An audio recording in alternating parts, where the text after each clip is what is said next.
At the top most point of trajectory of an object. देखो फिर से वही बात, अगर किसी बॉडी को तुम जमीन से कुछ एंगल पर, मान लो थीटा एंगल पर फेंकते हो, फिर से मैं वही बात कह रहा हूं कि ये प्रोजेक्टाइल मोशन इस तरीके से करेगा।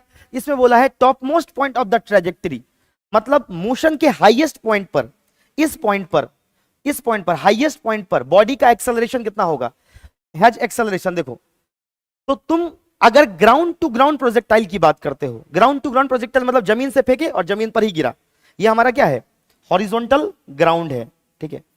तो ग्राउंड टू ग्राउंड प्रोजेक्टाइल में याद रखना, अभी जस्ट मैंने पढ़ाया भी था, इस कॉन्सेप्ट को समझो सब लोग।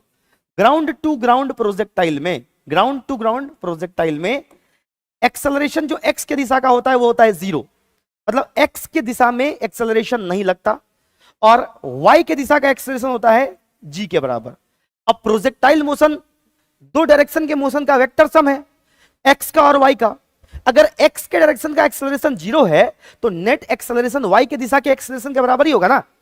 वैसे तो हम लोग माइनस लगा के लिखते हैं ये दिखाने के लिए कि मोशन के ऑपोजिट यानी वर्टिकली डाउनवर्ड एक्सेलरेशन लग रहा है, लेकिन अगर मैग्नीट्यूड वाइज बात करें तो हर पॉइंट पर, चाहे वो टॉप मोस्ट पॉइंट हो, चाहे वो इधर का कोई पॉइंट हो, चाहे वो इधर का कोई पॉइंट हो, चाहे वो इनिशियल पॉइंट हो, हर पॉइंट पर डाउनवर्ड डायरेक्शन में एक्सेलरेशन जी लगेगा, और एक्सेलरेशन हमेशा डाउनवर्ड लगेगा। और किसके बराबर लगेगा बोलो, हमेशा डाउनवर्ड लगेगा, और ये जी के बराबर लगेगा।